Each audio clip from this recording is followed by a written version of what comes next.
कल हम लोगों ने यहां पे इसका शुभारंभ किया, समाजवादी पार्टी ने उसका विरोध किया है और मुझे लगता है कि प्रोसीडिंग का हिस्सा होना चाहिए, इनको समाज के सामने एक्सपोज करना चाहिए। अपने बच्चों को ये लोग पढ़ाएंगे इंग्लिश स्कूलों में और दूसरे के बच्चे के लिए अगर वो सुविधा सरकार देना चाहते हो, कहते नहीं उर्दू पढ़ाओ इसको, यानी उसको मौलवी बनाना चाहते हैं, कठपुल्ला पर जोड़ते इसको ले जाना चाहते हैं। ये नहीं चल सकता। अभी आज से थोड़े दिन पहले उत्तर प्रदेश के चीफ मिनिस्टर ने उत्तर प्रदेश की असेंबली में यह कहा कि उर्दू पढ़ना कठमुल्लाओं की तरह मौलाना बनाना की बात है, साइंटिस्ट नहीं बनते।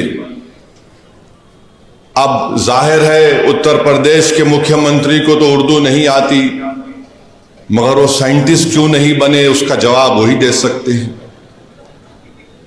उत्तर प्रदेश के मुख्यमंत्री ने कहा कि उर्दू पढ़ने से कठमुल्ले बनते हैं।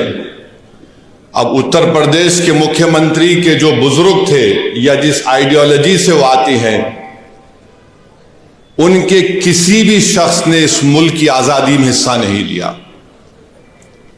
ये गोरखपुर से आते हैं और उसी गोरखपुर से रघुपति साहेब फराख भी आते हैं। फराख गोरखपुरी उर्दू का एक बहुत बड़ा शायर था, मुसलमान नहीं था। अगर शायद असेंबली में कोई उठ के बोल देता मुख्यमंत्री को, तो मुख्यमंत्री बोलते नहीं नहीं उन्हें भी कठमुल्ला है। तो ये इनके ये इंटेलेक्चुअल कैपेसिटी है इनकी। फराख गोरखपुरी गोरखपुर के शायर थे, उर्दू के बहुत बड़े शायर थे।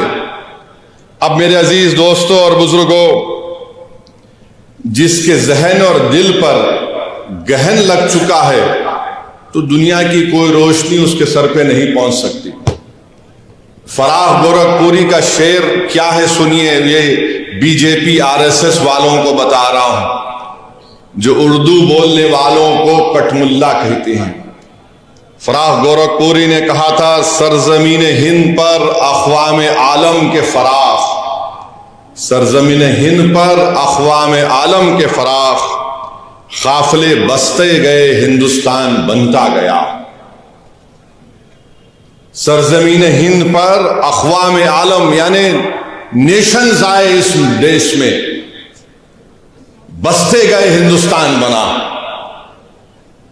अब ये जो आर्ग्यूमेंट इनका आरएसएस का है कि नहीं ये बाहर से आए, तुम भी बाहर से आए, जितने आर्यंस है बाहर से आए, अगर ओरिजिनल है तो द्रविडियन और ट्राइबल लोग हैं। फराख गोरखपुरी ने सच्चाई को बयान कर दिया। अब इनको नफरत इतनी उर्दू से है कि इनको शायद ये भी नहीं मालूम होगा कि हसरत मोहानी ने कलकत्ता में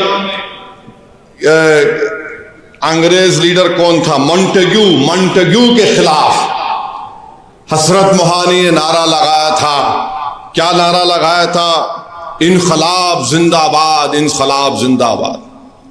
अब शायद इनको यह भी नहीं मालूम होगा कि सुभाष चंद्र बोस, नरेंद्र मोदी उनका स्टैचू लगाए दिल्ली में। अब नरेंद्र मोदी इनको छोड़ दिए, तुम जरा ये बोलते रहो। सुभाष चंद्र बोस जो आजाद हिंद फौज बनाए थे, उसका नारा क्या था? इत्तेहाद, एतेमाद और कुर्बानी। इत्तेहाद, एतेमाद और कुर्बानी नारा था सुभाष चंद्र बोस का, नेताजी सुभाष चंद्र बोस का। इस हैदराबाद से वजीर सुल्तान एक मशहूर फैमिली थी, उनके एक खानदान के फर्द नेताजी के साथ चले गए भारत छोड़ के। इसी मुल्क में हैदराबाद के सफरानी साहब थे, नेताजी के साथ चले गए। ये नहीं मालूम शायद मुख्यमंत्री को, तो यहां हैदराबाद से हम मुख्यमंत्री को ज्ञान दे रहे। राम प्रसाद बिस्मिल को इनको नहीं मालूम होगा, हिंदू थे। उन्होंने कहा था कि सरफरोशी की तमन्ना अब हमारे दिल में है। तो यही सरफरोशी की तमन्ना अब हमारे दिल में है कहकर भगत सिंह फांसी के फंदे पे चढ़ गए। और यही उर्दू के लफ्ज को अल्लामा काफी रहमतुल्लाह अलैह जो मुरादाबाद के थे, अंग्रेजों के खिलाफ जिहाद का फतवा दिया था मौलाना काफी ने। जब 2 दिन में अंग्रेज जज ने उनको 2 मई को ट्रायल शुरू हुआ, 4 मई को उनको फांसी की सजा दे दी गई। और मौरिख ने लिखा कि अल्लामा काफी के ऊपर इस्तरी गरम करके उनके जिस्म पर चुरके दिए जाते थे। वो अल्लामा काफी जब फांसी के फंदे की तरफ जा रहे थे तो उनके उर्दू के अशार नातिया उर्दू के अशार थे। उत्तर प्रदेश के मुख्यमंत्री, आप उत्तर प्रदेश के मुख्यमंत्री हैं, मौलाना काफी मुरादाबाद के थे। फतवा दिया अंग्रेजों के खिलाफ जिहाद का, कठमुल्ले तुम बोलते ना। क्या कहा था अल्लामा काफी ने? कोई गुल बाकी रहेगा ना चमन रह जाएगा, पर रसूल अल्लाह का दीन हसन रह जाएगा। अतलस व कम ख्वाब की पोशा पर नाजा ना हो तुम, इस तने में जान पर खाकी कफन रह जाएगा। नामे शाहाना जहां मिट जाएंगे, लेकिन यहां हशर तक नामो निशां पंजेतन रह जाएगा।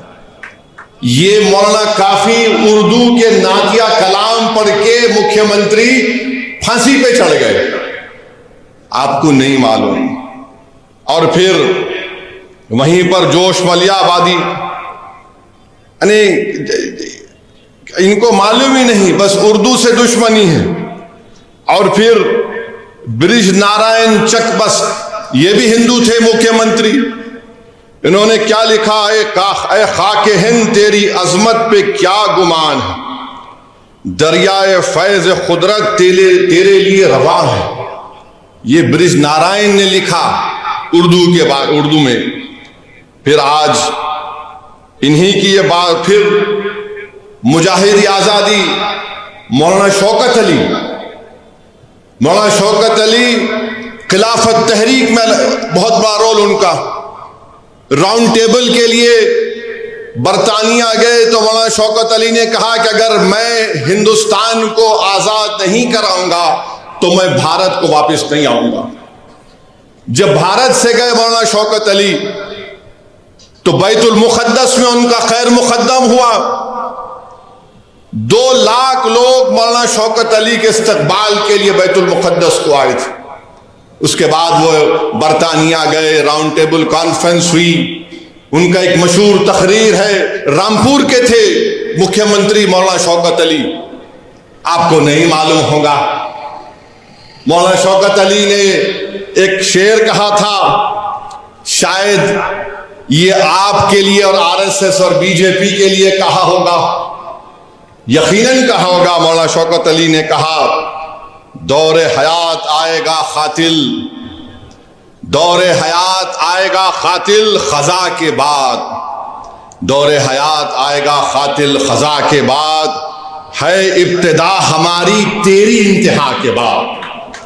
तो तुम्हारी इंतहा होगी। आज तुम इख्तिदार के नशे में बड़ा अनाब शनाब बक रहे हो, बके जाओ। मगर मेरे अजीज दोस्तों और बुजुर्गों, वतन अजीज का हाल तो ये है कि जोश ने सही कहा था, वो आज के इस दौर के लिए भी मुनासिब है। जोश ने लिखा था, ऐ हम नफस फसाने हिंदुस्तान ना पूछ, ऐ हम नफस फसाने हिंदुस्तान ना पूछ, अपना गला खरोशे तरन्नुम से फट गया, अपना गला खरोशे तरन्नुम से फट गया, तलवार से बचा तो रगे गुल से कट गया। ये जोश ने कहा था, जो आज हमारे मौजूदा मुल्क के हालात पर सही तरीके से उतरता है। तो हम उत्तर प्रदेश के मुख्यमंत्री को एक और इत्तला दे रहे हैं कि भारत की लोकसभा में ओम बिरला स्पीकर ने ऐलान किया कि जो कोई भी भारत की पार्लियामेंट में, लोकसभा में जो तकरीर में भाषण देगा उसका तर्जुमा उर्दू में होगा। अब आप क्या बोलेंगे स्पीकर को? उर्दू आप जो जबान में देंगे, कई जबानों में तर्जुमा होगा।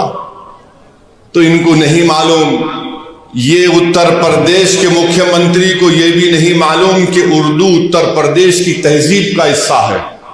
ये उत्तर प्रदेश और आरएसएस बीजेपी के लोगों को नहीं मालूम कि उर्दू को कॉन्स्टिट्यूशन का प्रोटेक्शन है, आइन की हिफाजत उसको मिलती है दीगर जबानों की तरह।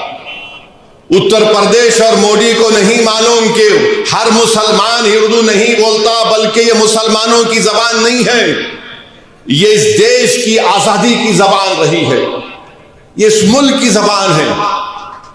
अब आप चले जाइए, नवायत मुसलमान है, कर्नाटका में उर्दू नहीं बोलते, कम बोलते। केरला चले जाइए, मोपिला अलग जबान बोलते, मलयाली बोलते। तमिल लोग तमिल बोलते, मुसलमान। कर्नाटका के इंटीरियर में चले जाइए, कन्नड़ी बोलते हैं। महाराष्ट्र में जाइए, वो उर्दू भी बोलते, मराठी भी बोलते। गुजरात के मुसलमान हैं, गुजराती भी बोलते, उर्दू भी बोल देते। अरे इस देश की खूबसूरती ये है,